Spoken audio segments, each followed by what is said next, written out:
ഹരി ഓം. സംസ്കൃത ഭാഷാ സഹായിയുടെ ഇന്നത്തെ ഒരു പുതിയ വീഡിയോയിലേക്ക് എല്ലാവർക്കും സ്വാഗതം. ഇപ്പോൾ ഇന്ന് 2026-27 അക്കാഡമിക് ഇയറിലെ ക്ലാസ്സുകളൊക്കെ ആരംഭിച്ചു കഴിഞ്ഞു. അതിൽ ഇന്ന് ഞാൻ എടുക്കാൻ പോകുന്നത് CBSE ക്ലാസ്സിലെ CBSEയിലെ 7th സ്റ്റാൻഡേർഡിൻ്റെ ടെക്സ്റ്റാണ്, സംസ്കൃതം ടെക്സ്റ്റ്. അതായത് ദീപകം എന്ന ടെക്സ്റ്റ് എല്ലാവർക്കും അറിയായിരിക്കും. ദീപകം, ഇതാണ് ആ ദീപകം ടെക്സ്റ്റ്. ഏത് ക്ലാസ്സിലെ? സപ്തമകക്ഷായാः സംസ്കൃത പാഠ്യപുസ്തകം. സപ്തമകക്ഷായാः എന്ന് പറഞ്ഞാൽ ഏഴാം ക്ലാസ്സിലെ. അതിൽ നമുക്ക് ആദ്യത്തേതാണ് നമുക്കറിയാം. അപ്പോൾ ഇന്ന് സ്കൂളിലേക്ക് പോയ എല്ലാ വിദ്യാർത്ഥികൾക്കും എൻ്റെ എല്ലാവിധ ആശംസകളും. അപ്പോൾ നമുക്ക് തുടങ്ങാം. ആദ്യത്തെ പാഠം എന്ന് പറയുന്നത് വന്ദേ ഭാരതമാതരം. പ്രഥമ പാഠ, ഒന്നാമത്തെ പാഠം. വന്ദേ ഭാരതമാതരം. വന്ദേ, അത് ഒരു വെർബല്ലേ. വന്ദേ വന്ദേ എന്ന് പറഞ്ഞാൽ എന്താ? വന്ദിക്കുന്നു, സല്യൂട്ടിങ്, വന്ദിക്കുന്നു. കം വന്ദേ, ആരെ വന്ദിക്കുന്നു? ഭാരതമാതരം. ഭാരതമാതരം, ഭാരതമാതാവ്. മാതരം എന്ന് പറഞ്ഞാൽ മാതൃശബ്ദത്തിൻ്റെ ദ്വിതീയ ഏകവചനമാണ്. മാതരം, മാതരം. മാതൃശബ്ദത്തിൻ്റെ മാതൃശബ്ദസ്യ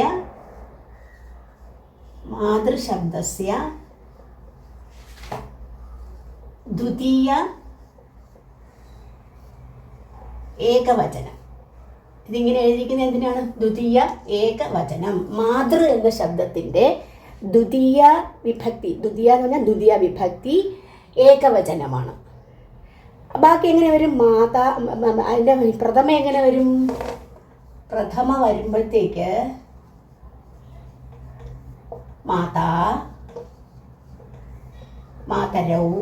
ഈ രണ്ടാമതായിരിക്കുന്നത് എന്തെന്നാണ്? ദ്വിവചനമാണ്. മാതരൗ. ബഹുവചനം മാതരഹ, മാതരഹ. ഇനി ദ്വിതീയ വിഭക്തി എങ്ങനെ വരും? ദ്വിതീയ വരുമ്പോഴത്തേക്ക് ഈ മാതൃശബ്ദത്തിൻ്റെ ദ്വിതീയ മാതരം, മാതരം. പിന്നെ ഇത് തന്നെ മാതരൗ, മാതരം, മാതരൗ, മാതൃഹ്. ഇങ്ങനെയാണ് വരുന്നത്, മാതൃഹ്. അപ്പം എന്താ പ്രഥമയുടെ എന്താ പ്രത്യയം എന്ന് പറയുന്ന ഒരു പ്രത്യയം ഇല്ല അല്ലേ? മാതാ എന്ന് പറഞ്ഞാൽ അമ്മ, മാതാവ് തന്നെയാണ്. എന്നാൽ ദ്വിതീയയ്ക്ക് വരുമ്പോൾ മാതരം എന്ന് പറഞ്ഞാൽ മാതാവിനെ, അമ്മയെ. എന്നുള്ള ഒരു പ്രത്യയം അവിടെ വന്നു. അമ്മയെ, രണ്ടമ്മമാരെ, അമ്മമാരെ എന്നുള്ള അർത്ഥത്തിൽ. അപ്പോൾ ഇവിടെ വന്ദേ ഭാരതമാതരം. ഭാരതമാതരം വന്ദേ, ഭാരതമാതാവിനെ വന്ദേ, വന്ദിക്കുന്നു. ആര് വന്ദിക്കുന്നു? അഹം വന്ദേ. എങ്ങനെ മനസ്സിലായി അവിടെ അഹമാണെന്ന്? വന്ദേ വരണമെങ്കിൽ അത് ഉത്തമ പുരുഷനാണ്. വന്ദേ ക്രിയകൾക്ക് നിങ്ങൾക്ക് കഴിഞ്ഞ ക്ലാസ് പഠിച്ചു കാണും. പ്രഥമ പുരുഷൻ, മധ്യമ പുരുഷൻ, ഉത്തമ പുരുഷൻ. അതിനകത്ത് ലട്ടുണ്ട്, ഓരോ ലകാരങ്ങളും ഉണ്ട്. പ്രസന്റ് ടെൻസിനെ കാണിക്കുന്നു, പാസ്റ്റ് ടെൻസിനെ കാണിക്കുന്നു. അപ്പോൾ ഇവിടെ വന്ദേ എന്നുള്ളത് വന്ത് ധാതു. വന്ത് മീൻസ് ടു സല്യൂട്ട്. വന്ത് ധാതു ആണ് അതിൻ്റെ വന്ത്, വന്ദേ. വന്ത് ധാതു, വന്ത് ധാതു. പ്രഥമ പുരുഷ, പ്രഥമ പുരുഷനല്ല. വന്ത് പ്രഥമ പുരുഷനല്ല. പ്രഥമ പുരുഷൻ പറയുമ്പോൾ വന്ദതേ, വന്ദേതേ, വന്ദന്തേ. ഇത് പിന്നെ വന്ദേ, വന്ദാവഹേ, വന്ദാമഹേ വന്ന് ഉത്തമ പുരുഷനാണ്. ഉത്തമ പുരുഷ, ഉത്തമ പുരുഷ ഏകവചനം, ഏകവചനം. ഉത്തമ പുരുഷ ഏകവചനമാണ് വന്ദേ. അപ്പം ബാക്കി രൂപം എങ്ങനെ വരും? ഉത്തമ പുരുഷൻ വരുമ്പോഴത്തേക്ക് അഹം വന്ദേ, ഞാൻ വന്ദിക്കുന്നു. ഉത്തമ പുരുഷനിൽ വരണം, ഫസ്റ്റ് പേഴ്സൺ ആണ്. അഹം, ഞാൻ എന്നുള്ളത് ഫസ്റ്റ് പേഴ്സൺ. അപ്പം അത് ഉത്തമ പുരുഷനിൽ വരണം. അപ്പം ബാക്കി രൂപങ്ങൾ എങ്ങനെ വരും? വന്ദേ, വന്ദിക്കുന്നു. അഹം വന്ദേ. പിന്നെ വന്ദാവഹേ, വന്ദാവഹേ, വന്ദാമഹേ, വന്ദാമഹേ. അപ്പം ഇതെങ്ങനെ വരും? അതിൻ്റെ ഏതെങ്കിലും വരും ഇവിടെ? വന്ദേ, അഹം വന്ദേ, ഞാൻ വന്ദിക്കുന്നു. ഇനി അതിൻ്റെ ദ്വിവചനം ആവാം. വന്ദാവഹേ, ഞങ്ങൾ രണ്ടുപേർ വന്ദിക്കുന്നു. വയം വന്ദാമഹേ എന്ന് പറയും. അപ്പം ഇവിടെ അഹം വന്ദേ, ഞാൻ വന്ദിക്കുന്നു. കം വന്ദേ, ആരെ വന്ദിക്കുന്നു? ഭാരതമാതരം, ഭാരതമാതാവിനെ ഞാൻ വന്ദിക്കുന്നു എന്നുള്ള പാഠമാണ് നമുക്ക് ആദ്യത്തെ ലെസൺ. അപ്പോൾ ആദ്യത്തെ ലെസൺ എന്ന് പറഞ്ഞതാണ് ഇത് ഭാരതമാതരം, വന്ദേ ഭാരതമാതരം. ആദ്യത്തെ നോക്കിക്കോളൂ. ആദ്യം ഒരു അധ്യാപികയും കുട്ടികളുമായിട്ടുള്ള ഡിസ്കഷൻ, സംസാരിക്കുന്നതാണ് അല്ലേ. അപ്പോൾ ആദ്യത്തെ നോക്കിക്കോളൂ. ടെക്സ്റ്റൊക്കെ കിട്ടിക്കാണാൻ അറിയില്ല നിങ്ങൾക്ക്. അപ്പോൾ ഒരു കുട്ടി ചോദിക്കുകയാണ്, ബോയ്, അംബ വയം വിഭിന്നേഷു കാര്യക്രമേഷു ആകാശവാണ്യാം ശാലായാം ച വന്ദേ മാതരം ഇതി ഗീതം ബഹുത്ര ശൃണുമഃ, കിന്തു അസ്യ അർത്ഥം ന ജാനീമഃ. മാതാ അസ്യ കഃ അർത്ഥഃ? അപ്പോൾ അത് ചോദിക്കുകയാണ്, ഒരു കുട്ടി ചോദിക്കുകയാണ് അമ്മയോട്. അമ്മ വിളിച്ച് പറയുകയാണ്, വയം വിഭിന്നേഷു കാര്യക്രമേഷു, വിഭിന്നങ്ങളായ കാര്യക്രമം പ്രോഗ്രാമുകളിൽ, അവിടെ ഇഷു വന്നു, വിഭിന്നേഷു കാര്യക്രമേഷു എല്ലാം ഏത് വിഭക്തിയാണ്? സപ്തമി ബഹുവചനം. കാര്യക്രമങ്ങളിൽ ഏതെല്ലാം കാര്യക്രമം? ആകാശവാണ്യാം, ആകാശവാണി എന്താണ്? റേഡിയോ. ആകാശവാണ്യാം എന്നുള്ളത് സപ്തമി പിന്നെ ഏകവചനമാണ്. അത് ആകാശവാണി എന്നുള്ള സ്ത്രീലിംഗ ശബ്ദമാണ്. അപ്പം ആകാശവാണ്യാം, ആകാശവാണിയിൽ. പിന്നെ ശാലായാം, ശാല എന്താ? പാഠശാല, സ്കൂള്. പാഠശാലായാം ച, അതും എന്താ? പാഠശാല എന്നുള്ള സ്ത്രീലിംഗമാണ്, അതുകൊണ്ടാണ് പാഠശാലായാം, അതും സപ്തമി ഏകവചനം. പാഠശാലായാം ച, ഈ രണ്ടിലും, അതുകൊണ്ടാണ് ച, രണ്ടിനെ കൂടെ യോജിപ്പിക്കുന്നതാണ് ച, ആൻഡ് എന്നുള്ള അർത്ഥത്തിൽ. വന്ദേ മാതരം ഇതി ഗീതം, വന്ദേ മാതരം ഇതി ഗീതം ബഹുത്ര ശൃണുമഃ, നല്ല ധാരാളം കേട്ടിട്ടുണ്ട്. കിം, എന്ത് കേട്ടിട്ടുണ്ട്? വന്ദേ മാതരം എന്നുള്ള ഗീതം, ഇത് ഗീതം ശൃണുമഃ, കേട്ടിട്ടുണ്ട്. കിന്തു, കിന്തു എന്ന് പറഞ്ഞാൽ ബട്ട്, എന്നാൽ അസ്യ അർത്ഥം ന ജാനീമഃ, അസ്യ അർത്ഥം, കസ്യ അർത്ഥം, ഏതിൻ്റെ അർത്ഥം? ഈ വന്ദേ മാതരം എന്നുള്ള ഗീതത്തിൻ്റെ അർത്ഥം, മീനിങ് ന ജാനീമഃ, അറിയില്ല. മാതാ അസ്യ കഃ അർത്ഥഃ, അസ്യ കഃ അർത്ഥഃ, അതിൻ്റെ അർത്ഥം എന്താണ്? ഏതിൻ്റെ അർത്ഥമാണ് ചോദിച്ചത്? വന്ദേ മാതരം ഇത് ഗീതസ്യ അർത്ഥം. അതാണ് അമ്മയോട് ചോദിച്ചത്. അപ്പോൾ ഇതം ഗീത, ഒരു അടുത്തയാൾ ചോദിച്ചു, ഇതം ഗീതം കഹ ലിഖിതവാൻ, കഹ ലിഖിതവാൻ. ലിഖിതവാൻ എന്നുള്ളത് എഴുതി എന്നുള്ള പാസ്റ്റ് ടെൻസ് ആണ്. ലിഖ് ധാതുവിൻ്റെ പിന്നെ ലിഖിതവാൻ എന്നുള്ള വാക്ക് പാസ്റ്റ് ടെൻസ് ആണ്, ലിഖിതവാൻ. അപ്പോൾ അത് നോക്കൂ, ഇവിടെ ലിഖിതവാൻ എന്ന് എഴുതി, ലിഖിതവാൻ.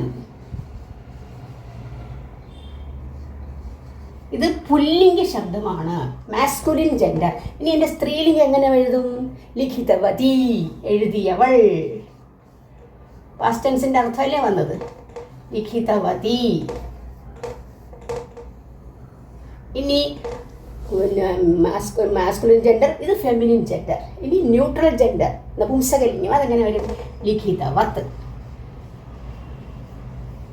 ലിഖിതവത്. ഇങ്ങനെയാണ് ഇതിൻ്റെ ഇത് വരുന്നത്. പാസ്റ്റ് ടെൻസിൻ്റെ മീനിങ് ആണ് വരുന്നത്, പക്ഷെ 3 ലിംഗത്തിലും വരുന്നു. ലിഖിതവാൻ, ലിഖിതവതി, ലിഖിതവാൻ, ലിഖിതവതി, ലിഖിതവത്. ഈ രീതിയിലാണ് വരുന്നത്. കഹ ലിഖിതവാൻ, അത് ആരാണ് എഴുതിയത്? കിം, ഏത്? ഇതം ഗീതം. ഏത് ഗീതം? വന്ദേ മാതരം ഇത് ഗീതം. കഹ ലിഖിതവാൻ ഇത്യപി മമ ജിജ്ഞാസ അസ്തി. അത് ആരെഴുതിയെന്ന് അറിഞ്ഞാൽ എനിക്ക് ജിജ്ഞാസ അസ്തി. ഇത്യപി, ഇത്യപി എങ്ങനെ പിരിച്ചു പറയാം? ഇത്യപി, ഇത്യപി നമ്മളെങ്ങനെ അത് സ്പ്ലിറ്റ് ആക്കി പറയുന്നത്? ഇതി പ്ലസ് അപി. ഇതി പ്ലസ് അപിയാണ് ഇത്യപി. ഇതി പ്ലസ് അപി, എന്ന്. ഇതി എന്ന് പറഞ്ഞാൽ എന്ന്. അപി എന്താണ്? ഒരു അവ്യയമാണ്. അത് പിന്നെ ഓൾസോ എന്നുള്ള അർത്ഥത്തിൽ വരുന്നത്. ഇത്യപി ജിജ്ഞാസ അസ്തി, എനിക്ക് ജിജ്ഞാസയുണ്ട്. ജിജ്ഞാസ പറഞ്ഞാൽ ക്യൂരിയോസിറ്റി. ആ ഗേൾ ചോദിച്ചതാണ്. ഇത് ജിജ്ഞാസ അസ്തി എന്ന് പറഞ്ഞു. ജിജ്ഞാസ ക്യൂരിയോസിറ്റി. അസ്തി, അസ്തി എന്താണ്? തൂലിക അസ്തി, തൂലിക ഉണ്ട്. അസ്ഥി എന്ന് പറഞ്ഞാൽ ഉണ്ടെന്നുള്ള അർത്ഥം. അസ് ധാതുവാണ്, അത് വെർബല്ലേ, അസ് ധാതുവാണ് അസ്ഥി. അസ്ഥി അസ് ധാതു, അസ് ധാതു എന്താ ലട്ട്, ലട്ട് ലട്ടാണ് ഇത്. പ്രഥമ പുരുഷ ക്രിയ വരുമ്പോഴത്തേക്ക്, വെർബ് വരുമ്പോഴത്തേക്ക് പ്രഥമ പുരുഷൻ, മധ്യപുരുഷൻ, ഉത്തമ പുരുഷൻ, ഈ മൂന്നും കാണും. അപ്പോൾ ഇതിൽ അസ്ഥി എന്ന് പറഞ്ഞാൽ പ്രഥമ പുരുഷനാണ്. അപ്പോൾ ബാക്കി രൂപം എങ്ങനെ വരും? അസ്ഥി സ്തഹ സന്ധി. ഇതെന്താണ്? ലട്ടാണ്. ലട്ട് ഷോസ്, ലട്ട് എന്തിനെയാണ് കാണിക്കുന്നത്? പ്രസന്റ് ടെൻസ്, പ്രസന്റ് ടെൻസിനെ കാണിക്കുന്നത്. അപ്പോൾ പുസ്തകം അസ്ഥി എന്ന പുസ്തകമുണ്ട്, തൂലിക അസ്ഥി തൂലികയുണ്ട്, ബാലിക അസ്ഥി ബാലികയുണ്ട്. അപ്പോൾ ഇവിടെ എന്ത് പറഞ്ഞു? കുട്ടി ചോദിച്ചു. അത് കഴിഞ്ഞിട്ട് അധ്യാപിക എന്ത് പറഞ്ഞു നോക്കൂ. അധ്യാപികയല്ല, മാത പറയുന്നത് എന്താണ്? വത്സൗ, വത്സൗ. എന്തുകൊണ്ടാണ് അവിടെ ദ്വിവചനം വന്ന്? വത്സൗ, 2 കുട്ടികളില്ലേ, അതുകൊണ്ടാണ് വത്സൗ. വത്സൗ മഹാൻ ദേശഭക്തഃ ബങ്കിംചന്ദ്ര ചാട്ടോപാധ്യായഃ. ബങ്കിംചന്ദ്ര ചാട്ടോപാധ്യായഃ, ബങ്കിംചന്ദ്ര ചാറ്റർജിയാണ് അങ്ങനെ പറയുന്നത്, ഉപാധ്യായഃ. മഹാൻ ദേശഭക്തഃ, സഹ കീദൃശഃ വ്യക്തി ആസീത്? മഹാൻ ദേശഭക്തഃ, അദ്ദേഹം ദേശഭക്തനായിരുന്നു. ബങ്കിംചന്ദ്ര ചാറ്റർജി മഹോദയഃ. എന്ത് ചെയ്തു അദ്ദേഹം? 1882 അവിടെ ഒരു നമ്പർ എഴുതിയിരിക്കുന്നതുണ്ടോ? അതെന്തോന്നാണ് എഴുതിയിരിക്കുന്നത്? 1882 വേണ്ടിയിട്ട് എഴുതിയിരിക്കുകയാണ്. ഞാൻ എങ്ങനെ വായിക്കുന്നു നമുക്ക് പറഞ്ഞുതരാം.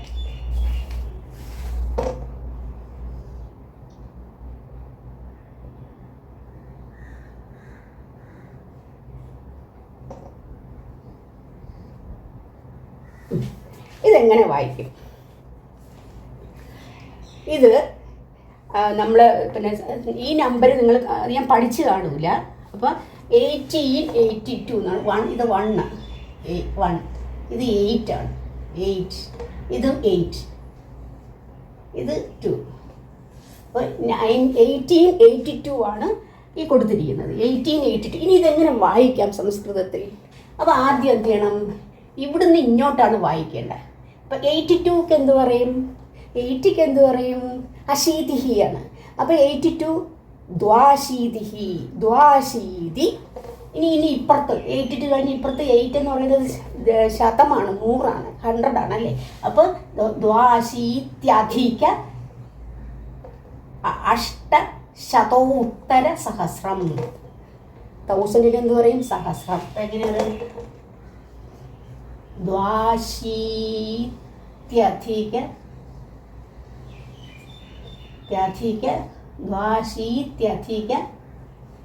പിന്നെ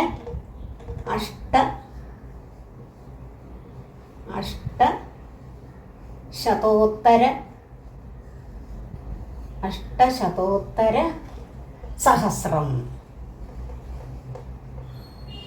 ഇങ്ങനെയാണ് അത് വായിക്കേണ്ടത്.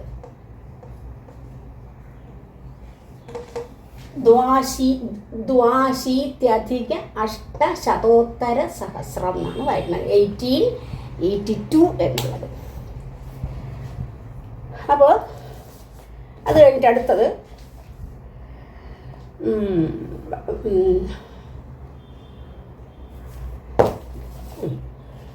മഹാൻ ദേശഭക്തഃ ബങ്കിംചന്ദ്ര ചട്ടോപാധ്യായഃ 1882 തമേ വർഷേ ആനന്ദമഠഃ ഇതി നാമകം ഉപന്യാസം ലിഖിതവാൻ. നേരത്തെ വന്നില്ലേ? ലിഖിതവാൻ എന്നുള്ള വാക്ക്, ലിഖിതവാൻ നേരത്തെ വന്നു. എന്താ? എഴുതിയവൻ എന്നുള്ള അർത്ഥത്തിൽ, മാസ്കുലിൻ ജെൻഡർ. അപ്പോൾ ഇത് ആനന്ദമഠം ഇതി നാമകം എന്ന് പേരുള്ള ഉപന്യാസം എസ്സേ ലിഖിതവാൻ എഴുതി. കഹ ലിഖിതവാൻ, ആരാണ് എഴുതിയത്? ബങ്കിംചന്ദ്ര ചട്ടോപാധ്യായഃ. സഹ കഹ അദ്ദേഹം ആരായിരുന്നു? ദേശഭക്തഃ, മഹാൻ ദേശഭക്തഃ അല്ലേ. അപ്പോൾ അദ്ദേഹം എന്ത് ചെയ്തു? പിന്നെ വന്ദേ മാതരം ഇത് ഗീതം തസ്മിന്നേവ ഉപന്യാസേ ഭവതി. വന്ദേ ഭാരതം ഇത് ഗീതം, ആ ഗീതം തസ്മിൻ, തസ്മിൻ അതിൽ, തസ്മിൻ എന്നുള്ളത് തച്ഛബ്ദമാണ്, സഹ തൗത്തെ, അതിൻ്റെ സപ്തമി ഏകവചനമാണ് തസ്മിൻ, അതിൽ. തസ്മിൻ, തസ്മിൻ തയോഹോ തേഷാമാണ്, തേഷു, തസ്മിൻ തയോഹോ തേഷു. എന്താണിത്? തത് ശബ്ദയാണ്. തത് ശബ്ദ പുല്ലിംഗ, പുല്ലിംഗിനെ പൂന്ന് മാത്രം ഞാൻ എഴുതിയിട്ടുള്ളൂ. പുല്ലിംഗ ഇതെന്താണ്? സപ്തമി, സപ്തമി ഏകവചനം, ഏകവചനം. അപ്പോൾ ഇവിടെ സപ്തമി ഇതാണ് ഏകവചനം, ഇത് ദ്വിവചനം, ഇത് ബഹുവചനം. തസ്മിൻ എന്ന് പറഞ്ഞാൽ അതിൽ, ഇത് തയോഹോ എന്ന് പറഞ്ഞാൽ അവ രണ്ടിൽ, തേഷു എന്ന് പറഞ്ഞാൽ അതിൽ. ഇൽ എന്നുള്ളൊരു പ്രത്യയമാണ് സപ്തമി വിഭക്തിക്ക് വരുന്നത്. അപ്പോൾ ആനന്ദമഠ ഇതി നാമകം ഉപന്യാസം ലിഖിതവാൻ. കഹ ലിഖിതവാൻ? ബങ്കിം ചന്ദ്ര ചാട്ടോപാധ്യായ. വന്ദേ മാതരം ഇത് ഗീതം തസ്മിനേവ ഉപന്യാസേ വർത്തതേ. ആ ഗീതം എവിടെയാണുള്ളത്? തസ്മിന്നേവ ഉപന്യാസി, ആ ഉപന്യാസത്തിലാണ്. ഉപന്യാസസ്യ നാമക്കിം, ആ ഉപന്യാസത്തിന്റെ പേരെന്താണ്? ആനന്ദമഠ. വന്ദേ മാതരം ഇത്യസ്യ അർത്ഥഃ അസ്തി യത്. വന്ദേ മാതരം എന്നുള്ളതിൻ്റെ അർത്ഥം എന്താണ്? അർത്ഥം അസ്തി, അർത്ഥം അസ്തി യത് അഹം മാതുഹു വന്ദനം കരോമി ഇതി. എന്താ മീനിങ് വന്ദേ മാതരം എന്നുള്ളത്? അഹം നേരത്തെ പറഞ്ഞു വന്ദേ മാതരം, വന്ദേ എന്നുള്ളത് അഹം എന്നുള്ളതിന് ഞാൻ എന്നുള്ളതാണ്. അസ്മത് ശബ്ദം. അപ്പം അഹം ഞങ്ങൾ രണ്ടുപേരും എങ്ങനെ പറയും? ആവാം. ഞങ്ങളെന്നിങ്ങനെ പറയും വയം. അഹം ആവാം വയം. അപ്പോൾ ഇവിടെ അഹം മാതുഹു വന്ദനം കരോമീതി. അഹം മാതുഹു വന്ദനം, മാതാവിനെ വന്ദിക്കുന്നു, മാതാവിന് വന്ദനം നൽകുന്നു. മാതാവിന് എന്നുള്ളത് എന്താണ്? മാതാവിന് ഷഷ്ടിയാണ്. മാതുഹു വന്ദനം കരോമി ചെയ്യുന്നു. കൃ ധാതുവാണ് കരോമി ഡൂയിങ് എന്നുള്ള അർത്ഥമാണ്. കരോമി കുർവഹ കുർമഹ. ഇത് ഏതാണ്? ഏത് പുരുഷനാണ്? ഉത്തമ പുരുഷനാണ്. അപ്പോൾ അതിൻ്റെ അഹം കരോമി ആവാം കുർവഹ വയം കുർമഹ. അപ്പം അഹം ആവാം വയം, അതാണ് ഇവിടെ വരുന്നത്. കരോമി ഡൂയിങ്. അപ്പോൾ ഇവിടെ അഹം മാതുഹു വന്ദനം കരോമി, ഞാൻ മാതാവിന് വേണ്ടി വന്ദിക്കുന്നു, മാതാവിന് വേണ്ടി വന്ദിക്കുന്നു എന്നാണ്. ഇത്രയാണ് പറഞ്ഞത്. അപ്പോൾ ഇതിപ്പം കുറേശ്ശെ എടുത്ത് നോക്കാം. അപ്പോൾ നിങ്ങൾക്ക് കുറച്ചുകൂടെ മനസ്സിലാകും. ഗ്രാമർ വിഭാഗം എല്ലാം ഉണ്ട്. അതെല്ലാം നല്ലോണം അത് മനസ്സിലാക്കി നോക്കുക, ഒന്ന് വായിച്ച് നോക്കുക എങ്ങനെയാണത് അപ്പം ഇനി ബാക്കിയുള്ള അടുത്ത ക്ലാസ്സിൽ നമുക്ക് ബാക്കിയുള്ളത് നോക്കാം. അപ്പോൾ ഇന്നത്തെ ക്ലാസ് ഇവിടെ പൂർണ്ണമാകുന്നു. അടുത്ത ക്ലാസ്സിൽ കാണുന്നവരെ എല്ലാവർക്കും നന്ദി, നമസ്കാരം.